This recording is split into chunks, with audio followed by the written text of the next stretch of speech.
Welcome to another episode of the Lords of Consciousness videocast. I am your host, Clint Culberson, coming to you from the sunny deserts of Arizona. And my friend today is joining me as well from the sunny deserts of Arizona. We're not even that far from each other, but my guest today is Mr. Zen Benefiel. Zen, how are you, my man? Very well. And although it appears like I'm in the high desert, Yeah. atop Bell Rock. Zen's joining us from virtual Sedona. I told him as we came on, I said he wins for best backdrop of anybody I've ever interviewed. So way to go, dude. And it's a photo I actually took, which is even Yeah, better. I know, super cool. I got to get me a green screen. Um, Zen is an author. Okay, and I'm just gonna give you my little intro of you, Zen. He's this guy. His resume is like 12 pages long, so I'm gonna try to give you just the summation of what I've even gathered. And I was telling him how I'm overturning like stones every time I look into him. Um, he's an author of books, three of them called Cosmic Conundrum, Who Am I Really, Stubbing My Toe, The Participle, A Subatomic Stroll in Being. So you can kind of get an idea of which kind of topics Zen is diving into. He's also the founder of Independence Arizona, which is helping try to make more official the independent party right here in our home state, which he's trying to help break down the two-party tyranny that has plagued this country for far too long. And Zen is also, I'll call it an off-planet median. I mean, he's really in many ways a contactee, and his experiences with that which is not of this earth is pretty fascinating, and we'll get into some of that and kind of expand our horizons today. Because Zen, you're pretty. Some might call you even out there, but honestly, you're a very expansive human being, man, and I think it's pretty awesome what what your life is, what you've been doing in your life. Well, thanks for the introduction, Clint. And um, yeah, life has been wonderful for me and the opportunities that I've had and the things that I've said yes to.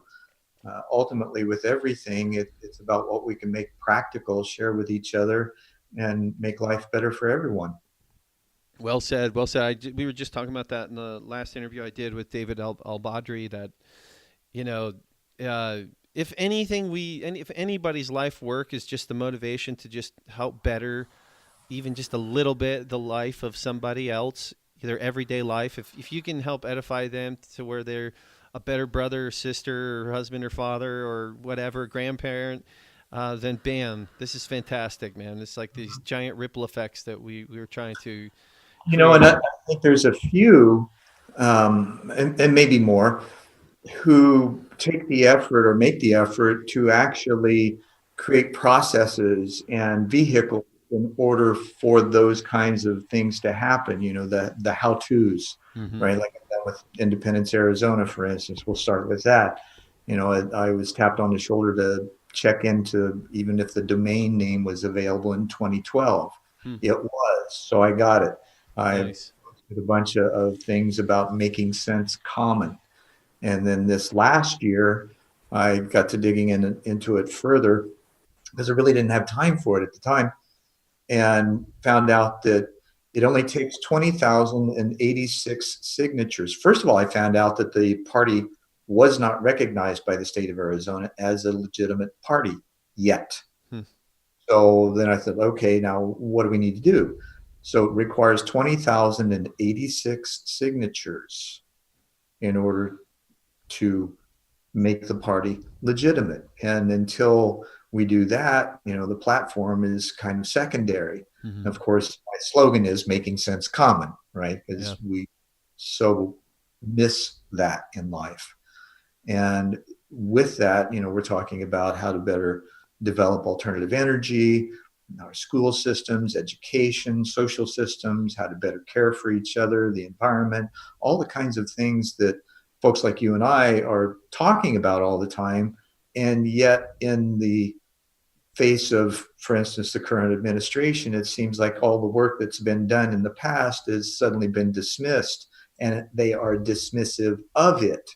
So it kind of, in a good way, gives us an opportunity to see what we've allowed and then to begin to take action in order for the change that we know is possible to take place. Gandhi said, be the change, right? Yep. So it gives us the opportunity to do so.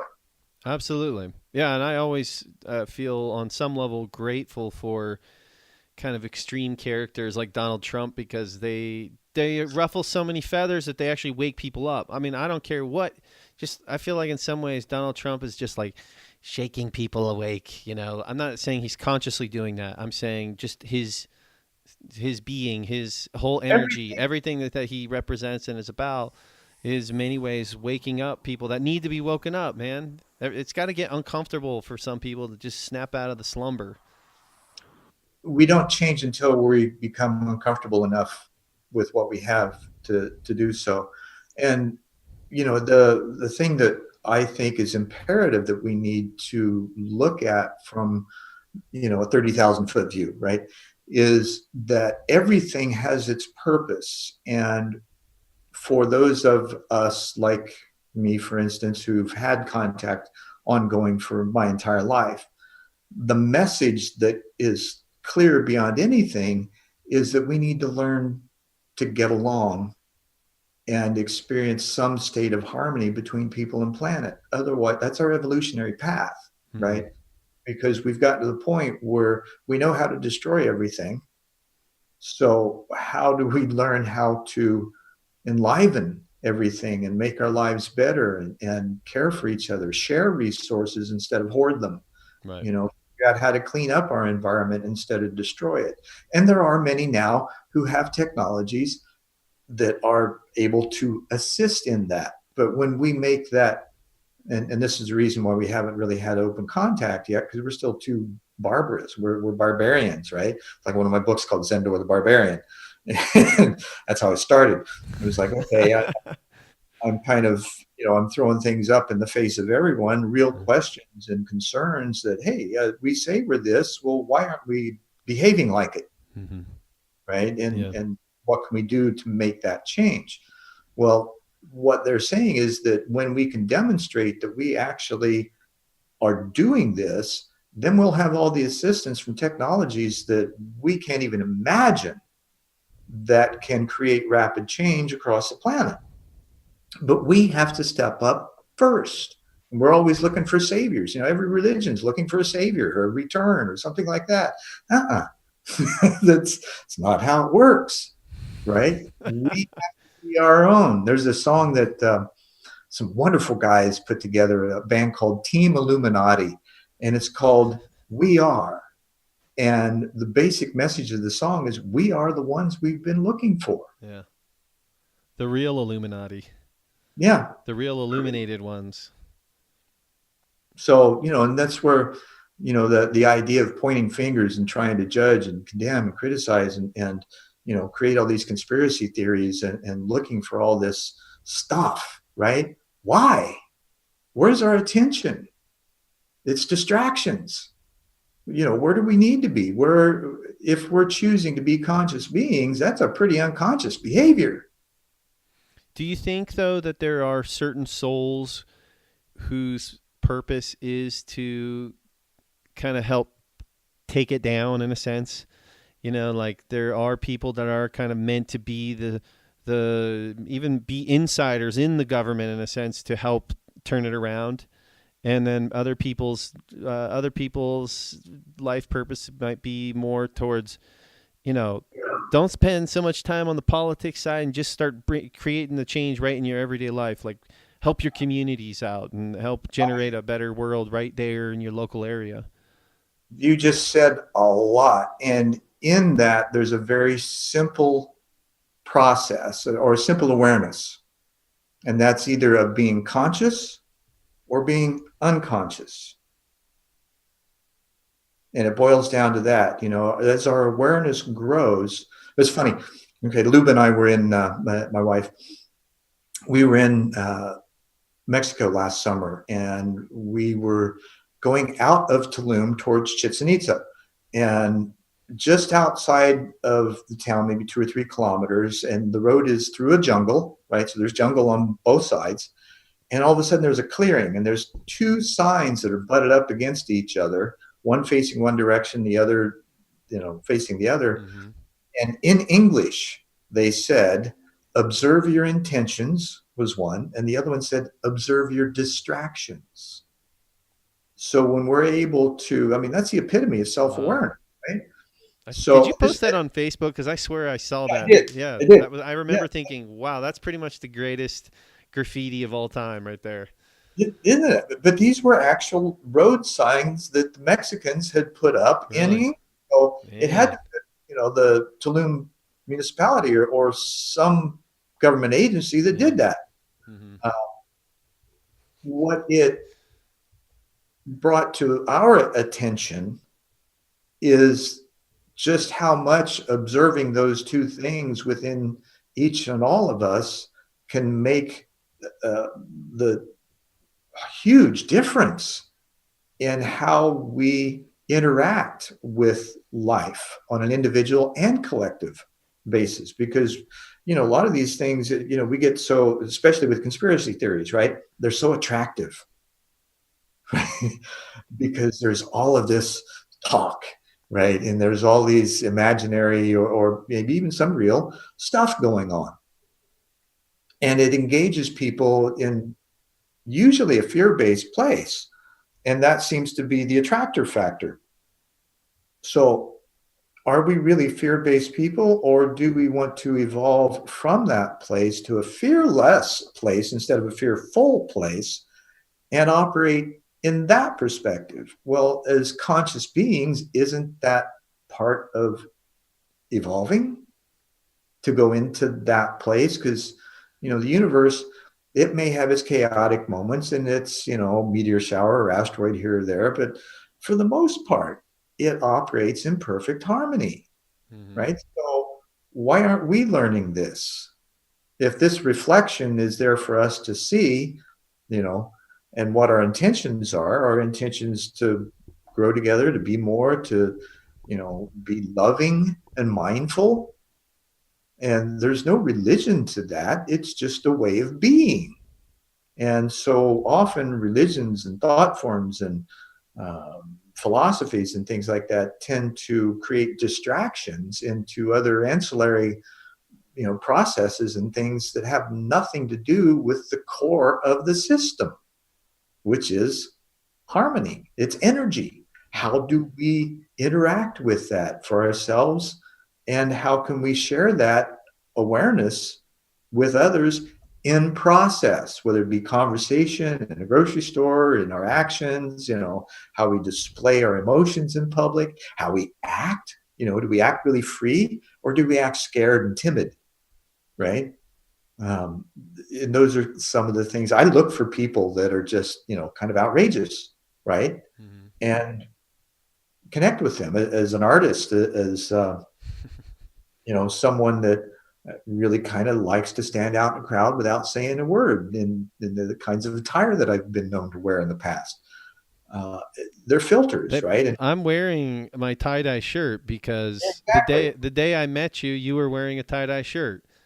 At Yep. Contact in the Desert 2 years ago, this guy with a tie dye shirt walks up to me. So I said, What shirt do I want to wear today?" I said, "Tie dye, baby." Well, thank you, Ed. I'm Full circle on our whole relationship here in this convo. I wanted to ask you real quick, sure. if you don't mind me interjecting. I really appreciate everything you're saying. Uh, do you think you talked about a process, a life process? Do you believe though that part of one's life process is to delve into the shadow, if you will, and maybe even the shadow of the collective in terms of, coming to find out that guess what, our governments are lying to us. Guess what, the corporations are lying to us on some level, and we need to really like unearth what's happened. And there's been a lot of people who've been killed, murdered in wars, and you name it. The long history of of human history. Do you think that it's necessary to make yourself aware of it, and at some point in time, don't dwell on it, if that makes sense? And maybe that even applies to your own shadow work. Like you got to go in, you got to deal with the shadow of your own life, of Sure. the traumas you've gone through. But you can't stay there forever. You can't keep talking about your traumas forever. Even talking about how you've overcome them is almost kind of like, okay, time to move on, right? It still draws the energy back in because that's where your attention, your focus is, right? Well, it goes back to those two simple phrases, observe your intentions and observe your distractions. When we Very can good. see our own as we begin to see others, we ask, okay, what are their real intentions? Well, corporations, their intentions are to make money, and people are insignificant in that perspective because they really don't care. It's not about people. Now that's changing with B Corps and green business and all that kind of stuff, but that's only been really recent. Um, and I also think that in the past we didn't have enough forethought to understand what our developing industries would do to the environment long term. Fossil fuels became a way of fueling a lot of things, and we didn't really know. And so once that machine got out of control, um, it wasn't too late, right? Because we can always turn back. However, there was a lot of damage done in the process and continues to be because of it. Now, as far as um, the sharing and the exposing of these things and the shadow work, we each have that shadow uh, within us. And I find it's more of a dance as opposed to, um, a destruction of the shadow, right? Mm-hmm. Because it's always going to be there. We have those parts of us. And as a conscious being, it's our job to embrace all of that lovingly. Mm-hmm. And over time, that which doesn't belong simply dissipates because of our intention, right? And those distractions, that the shadow, that the fears, the concerns, all those things promote in our lives for a time, are there for us to learn and to develop to get through to the other side. Mm-hmm. As we do that, then energy changes. We begin to become aware that, yeah, even though um, there's a new term of law of attraction, right? This is a timeless wisdom, right? What you think and feel strongly, you're going to attract. Well, how do you want to feel? That's your choice. You don't make me feel anyway. That's a choice that I have made, whether I want to admit it or not. Mm-hmm. And that's, I think, what oftentimes becomes a real challenge in a lot of people is that self-honesty and willingness to be vulnerable enough, which I think is kind of a superpower, vulnerability, and Mm-hmm. admit, Well said. yeah, Especially for men in this time period. oh, sure. Uh, and all these things are workable. We can work through it. It's not that difficult to share from that place of vulnerability in the right places. I was a blabbermouth for most of my life, and I shared things in places that were totally inappropriate, and ended up in the hospital because of that when I was younger. Right? Mm-hmm. I didn't know any. I didn't have appropriate boundaries, even though I had a really good psychiatrist that said to me, your wisdom is beyond the age of most people I know. And there was almost 30 years difference in us then. And he said, so my advice to you is just keep your mouth shut because nobody's going to understand you, especially at your age. Mm-hmm. You know, did I listen? Not really. Well, Um, obviously not. well, I did and I didn't. I was made aware of Yeah. that. So I had the choice. Right. And oftentimes I felt, you know, when you have those inner promptings that almost command you to speak up and you do, then whatever happens, happens, and you're still true to yourself in the process, which is what's most important. Yeah. Being Absolutely. yourself. It's. I always find it so fascinating that everyone's life has some common like setup in a sense. You're kind of thrust into the world, born into whatever culture, to whatever parents. You're a little baby who can't do anything, so you can only like have inputs put into you in a sense. So you're Right. very vulnerable, even though you come into this world with this universal energy that's just unbelievable, right? But given the inputs that are given to that child, it can all change, and some of that gets hidden under layers of kind of scar tissue, maybe. And it's kind of just part of the process. And then in some ways, it's like your early life is you're a victim in a sense, and I don't mean that. On some level, that is true. It's like happening to you, and you're in the victim mindset anyway as you go through your ego stage of adolescence and all I this think the thing. victim state is one that we choose to assume at Right. a later point when we have the consciousness to do so. Mm. Now, I agree with you, just coming in, and I'll use my own life for an example. I was orphaned at birth, and I was adopted by a wonderful couple with the surname of Benefiel, which means good fidelity, by the way. Mm. And I was loved and nurtured and cared for, um, as well as anyone could imagine being, right? So I grew up with this knowledge that, or with this awareness that was nothing like the real world, and the circumstances and people that I would meet later on who had horrible childhoods, but yet had overcome things. And in a way, I guess, I did too, because there was this um, awareness, and it wasn't until my uh, adopted sister was brought into my life, and I was 4.5, I think, or just about that time. And so shortly after, my parents decided it was time to tell me that I was adopted.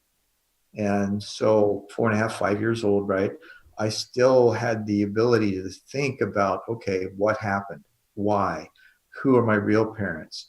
Do I have, earthly parents? And of course, I was in Sunday school at the time, and I said, okay, what about my heavenly parents? And is there more? And shortly after that, I heard this voice approach me one evening that startled me, but didn't scare me. And it has been with me pretty much my entire life since. And I didn't really understand who it was. And yet the feeling was familiar. It's like family. Um, it was like an older brother or father or grandfather or great grandfather, right? So rolled into one, that always gave me the best wisdom for the moment, depending on the questions that I asked. And the questions were all important, you know. And so throughout my life, as I began to have different experiences, and uh, I had trips to orange cigar shaped cloud from the time I was 8 to 10 that I was aware of, even was given the opportunity to observe myself in the process until I reached a cloud, and then I would uh, get wiped, I guess, for lack of a better. I was unable to remember any of the the internal experience in it. But I'd wake up in bed the next morning. I couldn't wait to go back. It was like I was, in the best school, and around the most exciting friends and people that you could ever imagine, far more than what I was experiencing in, the real world. Mm-hmm. And I learned later, from the instruction, when you have those things, or there's terms that came up over the time, the nonlinear, non-local kind of things. And so these kinds of experiences, when you're in a place where you wonder if something can happen, you think maybe it's possible, you don't think it's not possible, then all of a sudden it manifests in front of you. And some of the weirdest stuff, from bilocation to telepathy to psychokinesis to all kinds of the um, arts, I guess, or psychospiritual arts, for lack of a better. Mm-hmm. And these kinds of things, we all have the access and ability to do, but most of us are afraid of them because of not knowing about them and being told that they aren't from a good source. Okay, well, they're from us. If we're not a good source, then who, right? Um, and when we experience those things, it oftentimes sets us apart, especially when we start talking about them, which is one of the things that I had challenges with is in my late teens.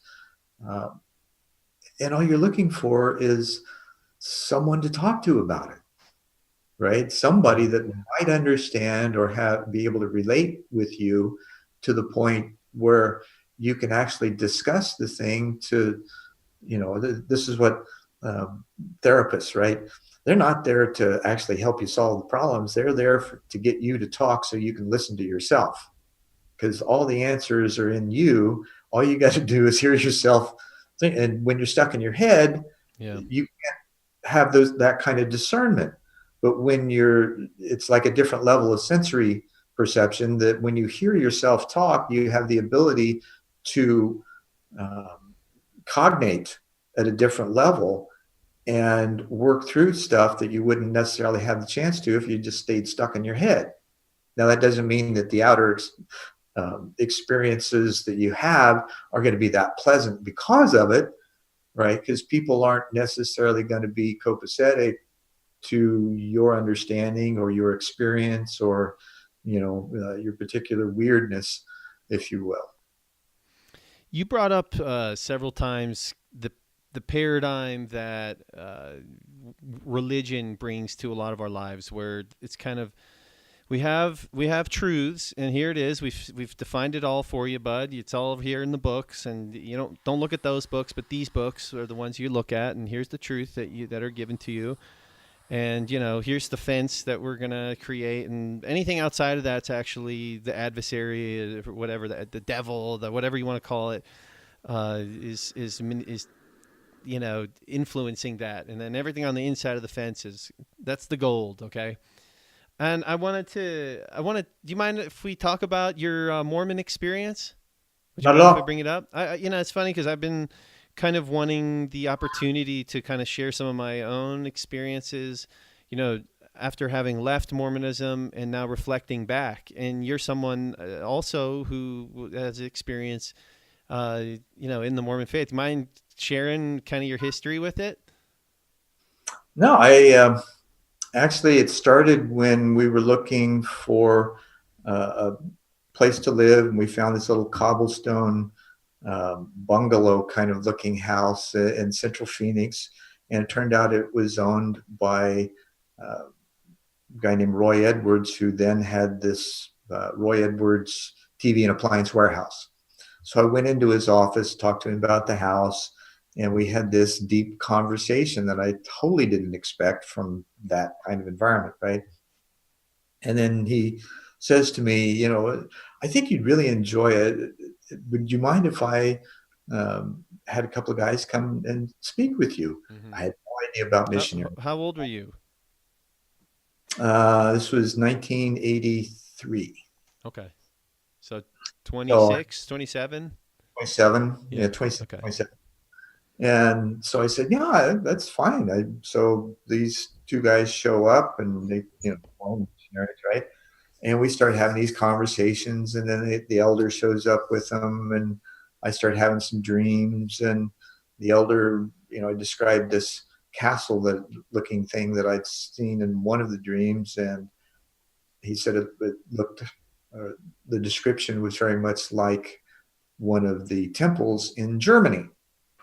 And I'm thinking to myself, oh, okay, well, maybe this is the right path to go. And everything seemed to line up with that. Mm-hmm. So, and I thought, well, from what I'm seeing, they're open. Um, they question everything. They encourage people to question everything, even, outside their books, right? And so I also thought as my family was growing that it would be a good place for a nurturing environment for them. Mm-hmm. And so we got involved, and I became an elder and went through all the rigors to become a Melchizedek priest. And And the interesting thing was that through it all, and I'm going to jump forward and then I'll come back in a Yeah, minute. yeah.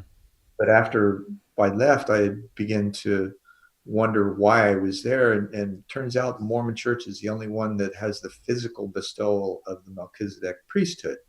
Well, if you might have noticed, I got something around my neck that actually can't really see it, but Yeah. I have a Christ head pendant that I've had since I was 17. I've had some personal interactions with one we call Jesus, and on several occasions. And so my experience and some things that had happened to me as a teenager were very similar, with the exception of the brass plates, right, to what Joseph Smith had experienced. So I thought, okay, here's a place that's at least open to these kinds of experiences, that's a little more modern, that may even be open to my experiences. Hmm. And, I eventually, like I said, became a priest. I was teaching Sunday school, doing temple work. We got married in the temple, and then uh, things kind of fell apart. And in leaving the church, um, I, it was kind of uncomfortable for me because I'd given everything of me and it had nothing to do with me.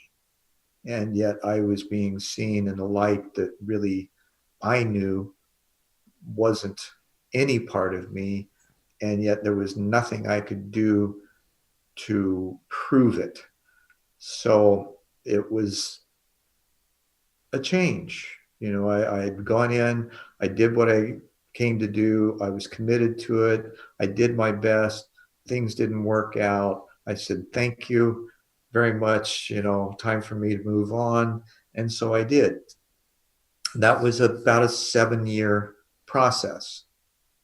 Um, so I wasn't born, was convert, went in. So was it more of a was your the momentum for you to leave, was it more of a where the energy shifted with you in the community itself, or was it more based on a philosophical or maybe even a spiritual belief system that this faith was limited in some way, if that makes sense, or No, maybe a combination of both? it was a combination, and it actually had to do more with kind of a personal vendetta that one of the leaders had in my ward.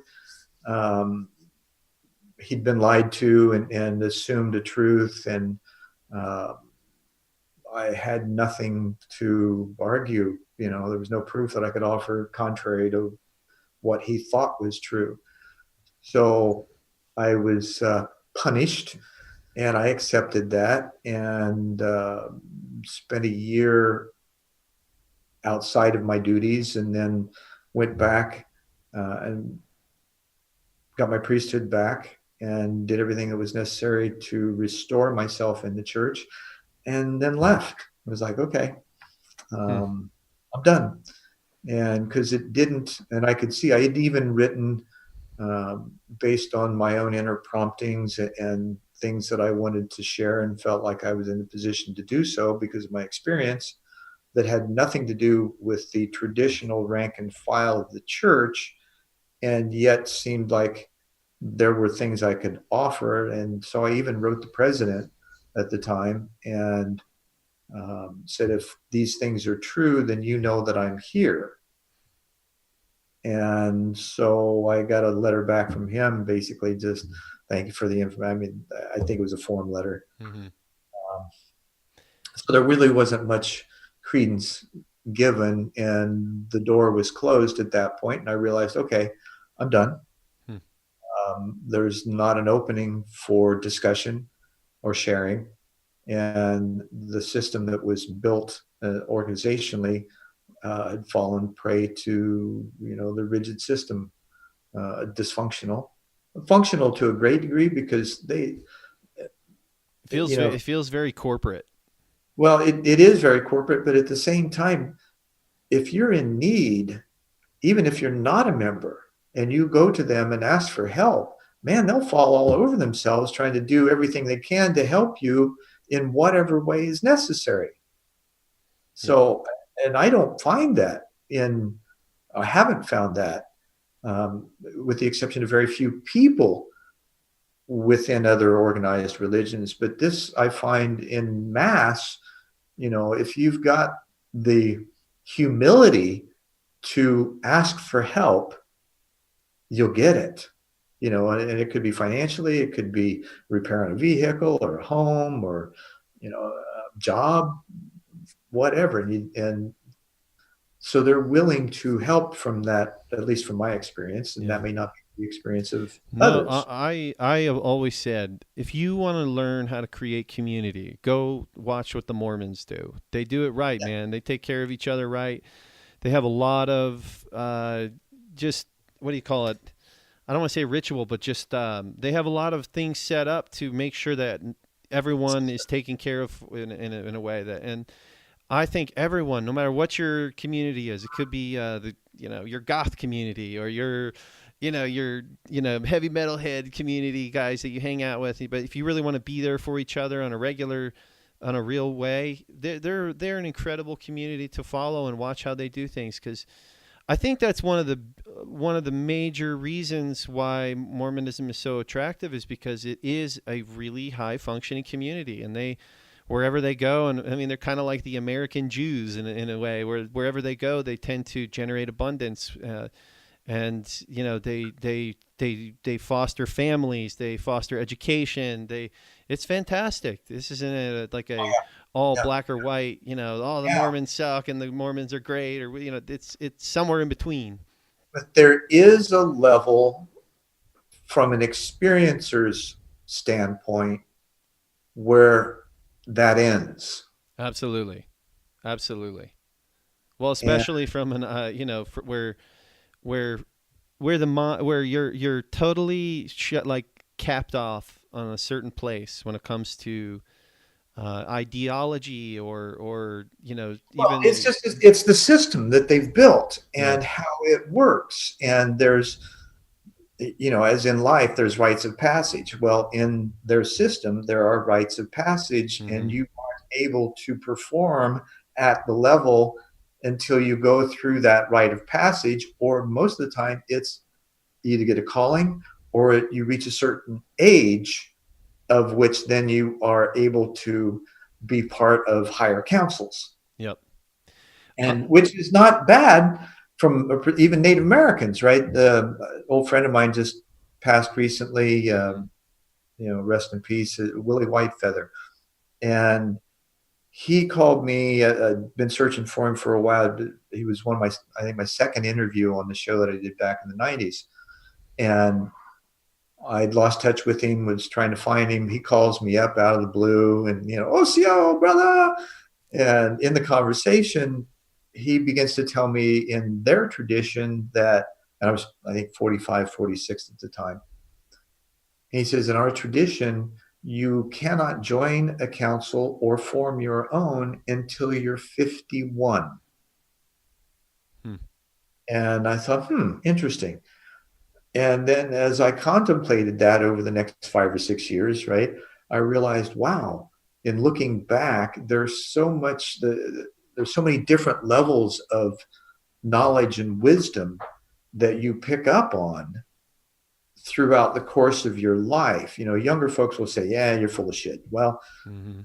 life and maturity have certain advantages in developing wisdom, and it comes through experience. And yeah, you may be gifted and have a truncated time frame, right, when you're younger, to where you have all these experiences, but you still don't have the emotional wisdom that comes with it until you Mm-hmm. have the time to process all of that many times over. You don't just process once and be done with it. Oh yeah. It's cyclical, right?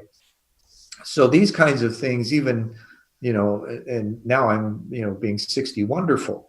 I'm 10 years into this. And, what was really funny, I was visiting a Hopi res several years ago, and a guide had taken us out to what's called the landing place. And in their tradition, there's the seven ships that came with seven sisters, and Mm-hmm. they, gave them blue corn and tobacco and taught them the ways of, worship from a celestial, or star people standpoint. So, and this kid's, I say kid, he's in his early 40s, and he's talking to me about how he's been trying to get in to talk to the elders, and they just keep shunning him and they won't give him any attention. And I said, well, let me tell you something that, a friend, native friend shared with me. And I told him the story, and he said, I never thought about it that way. And I can see why now that they don't give me attention. And but he didn't understand that. So here's a white guy telling a Hopi about their native tradition. I thought that was really paradoxical. Yeah, that very paradoxical. What fascinating experiences you've had, and I looking back now. Okay, you're someone who's had some out of these world experiences, literally. And the real cornerstone of the Mormon faith is the Joseph Smith experience. Okay, and if for any of you don't know, he was a 14-year-old in northern New York who went out into the woods and prayed to God, saying, what religion should I join? And this was during a Reformation period, and that was happening all across the East Coast of, especially the Northeast of the United States back in the 1820s. There was a lot of, join this church, a lot of proselytizing and the whole thing. So he goes out in the woods. He says he prays and has a visitation from God the Father and Jesus Christ.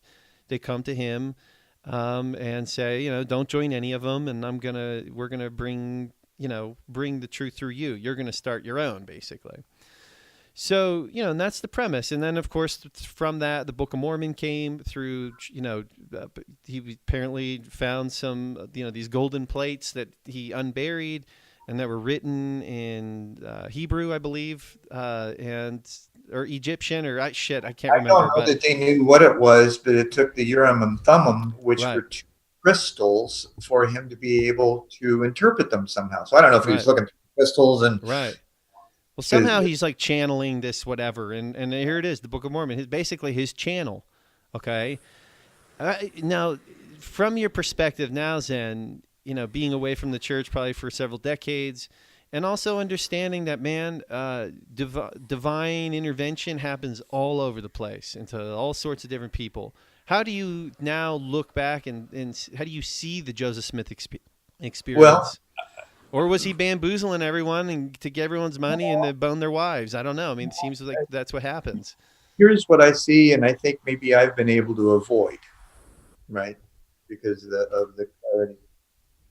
When I was, and the reason I said that our experiences were similar, when I was 18, I hit my knees and I prayed to know what truth was, and I was willing to die for it. Now, I was in a pre-med program at Ball State University. I was living in the honors dorm on the top floor at the time.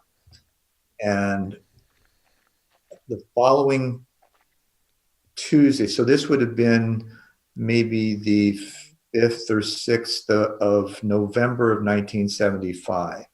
The following Tuesday, which was 11/22/75, I came home from class, and of course this was the 70s, right? I had the obligatory bong hit and album side meditation.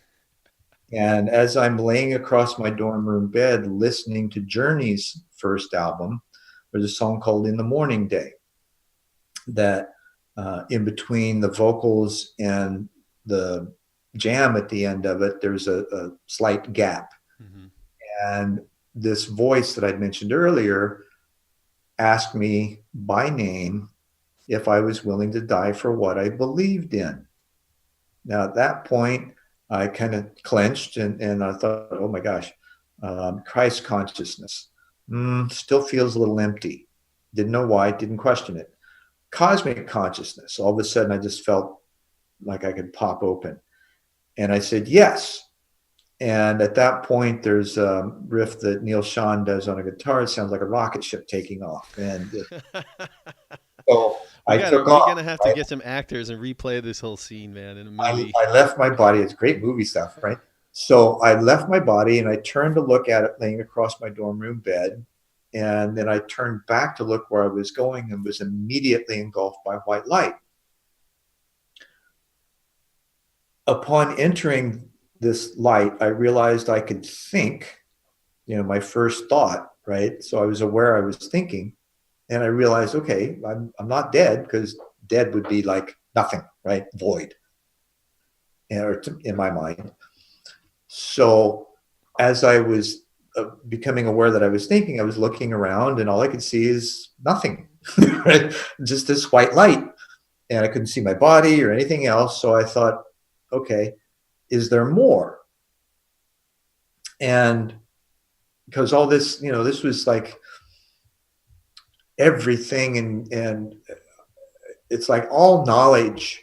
Any question I could have asked at that point, I would have known the answer to. Mm-hmm. And whether it was me that knew it or not, is questionable. I But know. it I was know the state of mind. right. So my question is there more? I felt a slight movement, and then I'm in a sphere of pinpoints of light with an indigo background. I start to ask about the points of light, what they are, and I instantly knew they were points of consciousness, whether in body or not. I wasn't sure, because I knew I wasn't. And then the voice picked back up again and said verbatim, these are those that you are to work with in order to facilitate a new world order. It will happen in your lifetime. Mm. Know this to be true. Your path will be full of trials and tribulations. Have faith and trust that everything you need will be there at its appointed time. Trust and allow. And then after that, I felt another rush of energy, and I'm back in my body, taking a gulp of air and still eyes closed. And I'm just feeling this reintegration with my body, that the sensory levels were just almost overwhelming, right? And yet so just beautiful, Mm-hmm. right?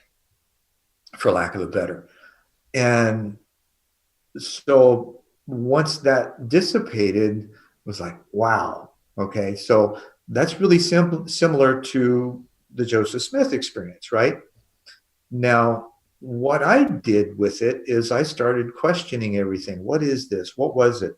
I started researching all the different books on near-death experiences where I was led to, and there was still nothing that described this volitional experience, right? They were all prompted by some kind of traumatic event, be it physical or emotional.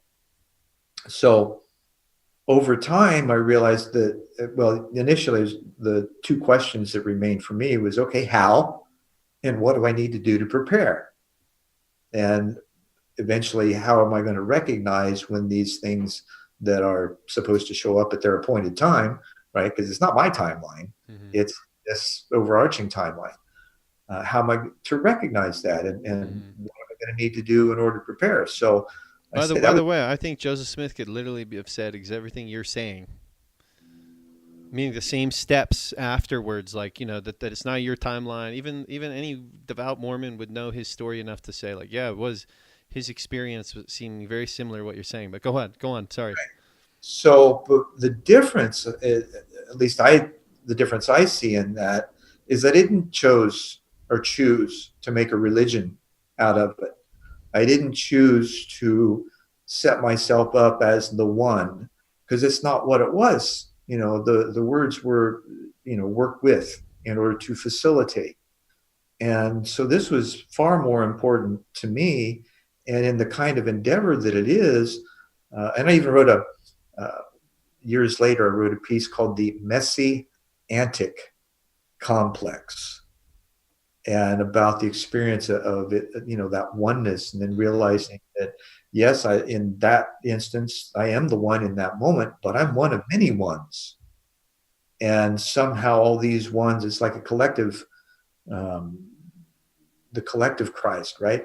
Um, because the formless, the cosmic consciousness is the formless consciousness that we all have access to, and that we come from and go to once we exit the body or enter the body. Mm-hmm. And that experience to me gave a conscious, as fully conscious as possible of an experience of that cosmic consciousness, then condensing back into form. Hmm. So it made me aware that this is what we all are, that we are that cosmic consciousness, that all condensed into these forms. We just aren't aware of it. Or if we are, we haven't figured out how to really work with it. And therefore, we need the processes and protocols and discussions and Mm-hmm. conversations and the ability to learn how to work together, Yeah. To understand this magnificent being that we are and how it works in harmony with all that is, because it does. We just haven't, that's our destiny. From my perspective, has nothing to do with religion, has nothing to do with a system other than a universal system that is operational within each one of us when we peel back the layers of the onion, far enough to get to that core, Mm-hmm. and then learn how it is with others, and paying attention to our intentions and distractions, right? Because that's where it leads. And from that, then it becomes through, okay, how do we set our intentions? And intentions, like the show that I mentioned earlier, it was called One World. I had set an intention to be able to do something like that several years before it actually showed up for me to do it. Yet it did, right? And so I believe that all of us have these moments of salient, crisp, clear moments of Right. thinking and of intention that are void of ego and totally of service, that then manifest further down the line, maybe days, maybe Mm-hmm. weeks, months, could be years later, because sometimes the universe takes a while to organize stuff, right? Yeah. And it depends on how aware we are of the process, how visible we are to others, and how best we understand systems, and especially holistic systems thinking. Zen, don't you think that in Excuse me. some ways the only way for us to come to the awareness of what you just described, okay, this holistic view, this huge big picture understanding of it, which also helps you understand why all the religions exist anyway to begin with. It's like when you really pull the camera out, back, and you realize, hey man, this isn't a Christian planet or a Muslim planet, or hey, we're all here, okay? Whatever team you got signed up on, we're all here. And I look at, like, we'll go back to the Joseph Smith experience. We're talking about in 1820. Okay, people there wasn't the internet, there was no cell phones. A lot of people would never have even left their hometown much beyond 50, 60 miles, even back in the 1820s.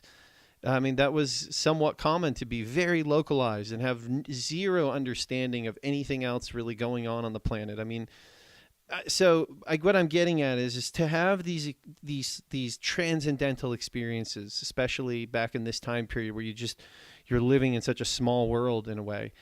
To have these transcendental experiences, you might start getting the savior complex because you see no one else around you. You have that's experiencing this.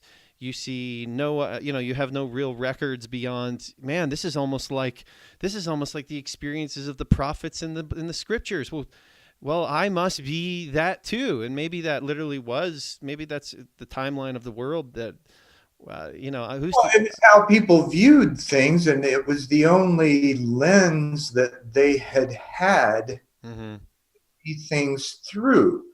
And that was still a tumult. I mean, the United States had just become the United States, right? And Right. they were still, it was less than 50 years young at that time.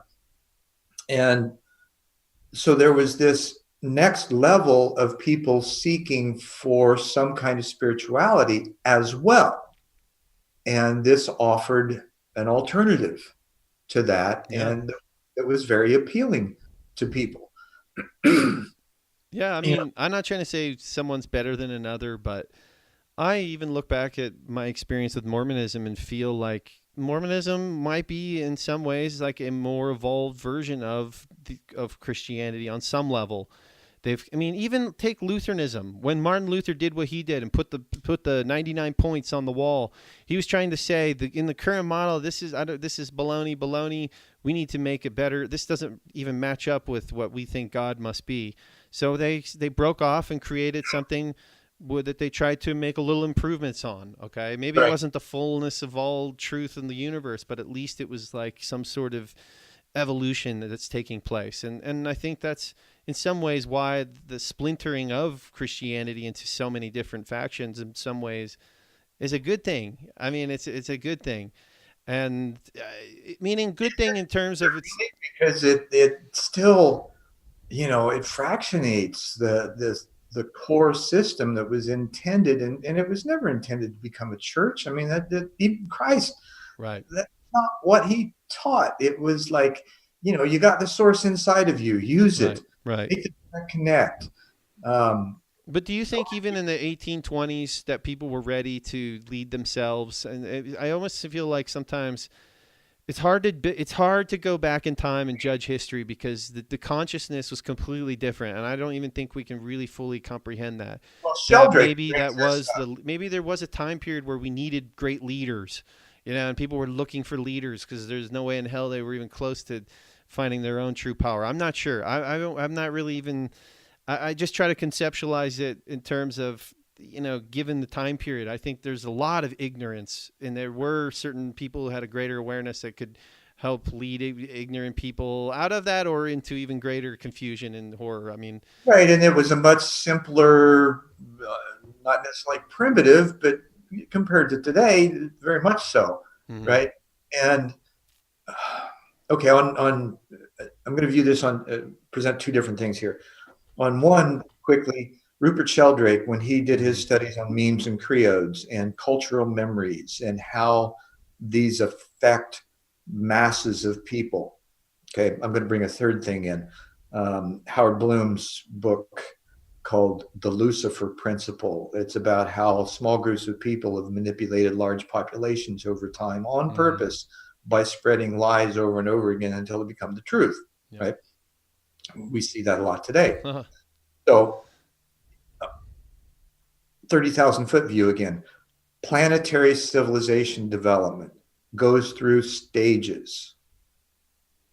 And this was a stage Yeah. in that. Now, whether, the product life cycle, right? Um, that's still on the lower end of it. I mean, and it's funny, how many industries as I've been in, they're all saying the same thing differently. And my hopes have been to help bring them together on the same page and share information. I see the same processes in business as I see in education. And so, how does this, from a holistic system standpoint, how do all these systems become aware of each other and work better together? Now, I think that, for instance, with the LDS, in those terms, they have a good system that is intended to emulate what they understand the teachings of Christ to be, Mhm. for the most part, right? And still, there are individuals, just like in any religion, that get caught up in the distractions. The uh, even to the point where when someone shows up who's living their life in accordance and is an example to the very things and even demonstrates further, um, for lack of a better ability, to um, share the wisdom or to live in the wisdom, and they show up as an edification to these belief systems, oftentimes they're ignored or dismissed or even in the past killed because, oh, we can't have that. um, because you're proving that what we say we believe in actually works. Now, I think more and more today, your generation especially has the ability, because you're the next ones that, right? Your generation has a larger number than the boomers. We're the largest, right? But you guys are coming up, and for the most part, you guys don't tolerate the bullshit anymore, Mm-hmm. right? But what are you going to do with it? And what are you going to do about it? That's where our generation and folks like me might be in a good place to assist in mentoring what we understand or have learned about systems and processes and tools and Mm-hmm. how to get people, places, and things to work together better.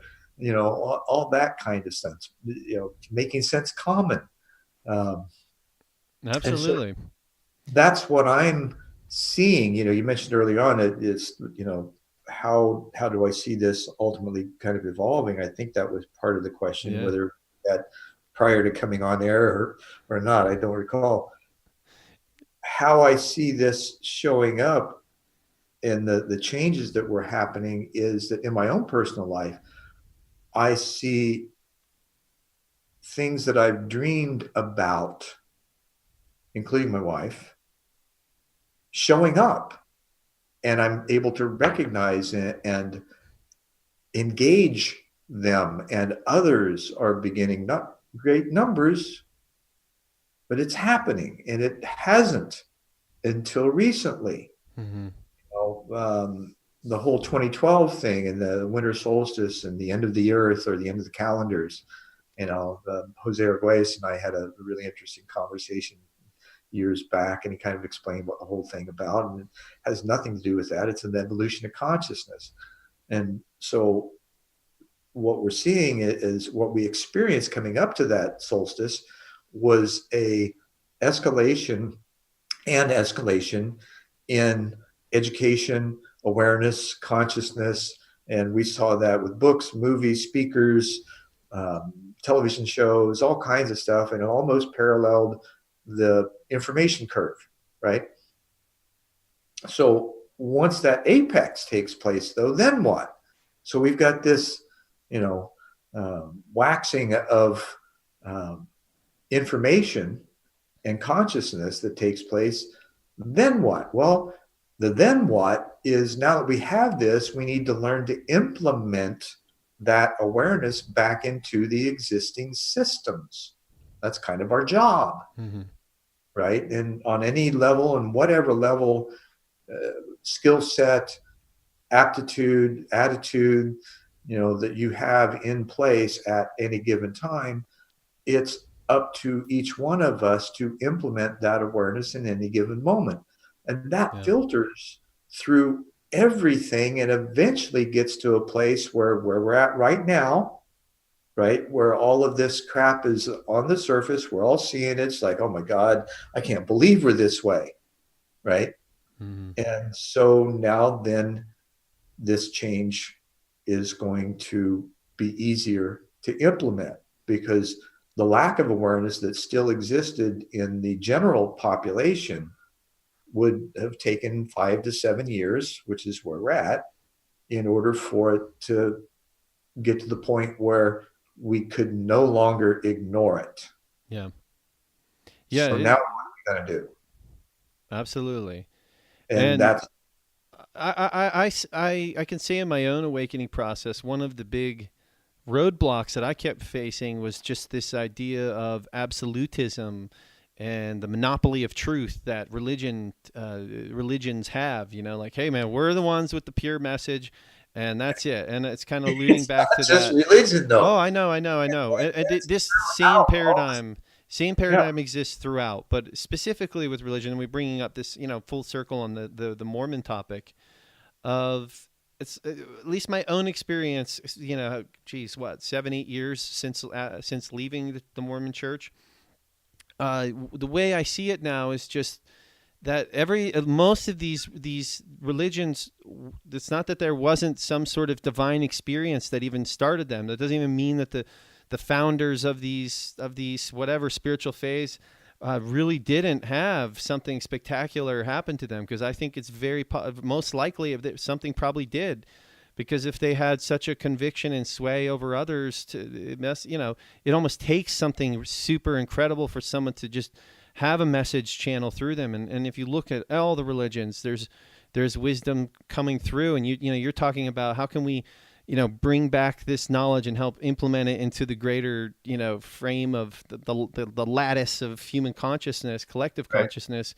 Well, the one I want to help bring is, hey man, everything has truth in it, and everything is stemming. All these spiritualities are stemming from something divine, and where you see it as, you're the only good team and everyone else is lost as could be. It's just, that's the old paradigm, and it's time to really see the new paradigm, because and that's one of my biggest issues with any religion. I come from Christianity. I mean, I see the Christian world where it's, unless you've accepted Christ as your one and only Lord and Savior, then you're pretty much in big trouble. And this black and white scenario that's been created, I just think it's going to dissolve, because the evidence will show that, man, the whole world is being bringing beauty, and there's something more expansive than what's ever been taught that's being brought to this planet right now.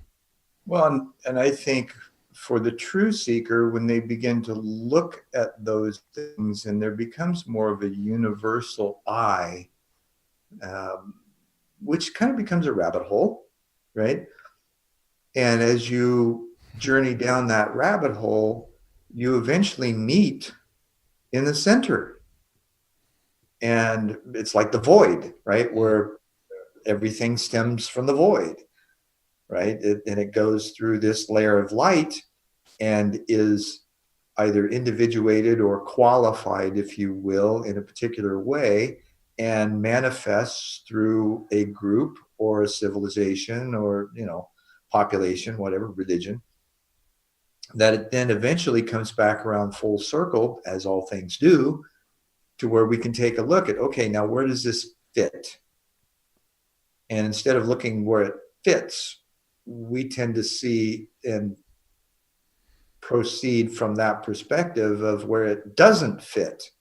And we focus on that instead of looking for the similarities and the sameness and the general ethic and ethos that we have as a population of life sustaining, right? If it's not life sustaining, then why are we even messing with it? Mm-hmm.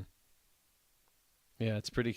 It's a real simple, concept, but and we think that we often have to have this really complex, quantum physics explanation of reality in order for us to understand it. Well, no, quantum physics is just proving, from a mathematical or scientific standpoint, what it is that we already know deeply internal. Yeah. Right. Well said. Well said. Yeah, it's like the coding, the programming that science is quantifying and revealing, which is so beautiful, because it is an important pillar to have. But you're, like you said, all it is really the whole. It really is just it coincides with what we already know and what's welling up inside of us. If you have a clear enough vessel to let it come out and let it come through you, then and we're all channels, man. We're all having ET contact. Well, yeah, this is why I titled the book "Stubbing My Toe Yeah. on Purpose." Toe meaning theory of everything. That's kind of what Tom Campbell put out with his big toe, right? So when you stub your toe on purpose, there's a kind of a dual meaning there, that you're looking for your own individual purpose, which is your perfect form, fit, and function in this world. We each have one. We're just mostly ignorant to it. Mm-hmm. Don't know how to ask, right? Or ask the right questions in order to figure it out. Although many are beginning to do so, that are looking for that, they call it a spiritual quest, they call it, a self-awareness, or whatever. Mm-hmm. It goes back to what I was saying moments ago about, looking for how you fit, what you can do with this awareness, what skill sets you have, what you're born with, what you grow with, what you acquire in your lifetime. It's not a total complete disconnect from one part of your life in order to have another part. It's contiguous, right? It flows through.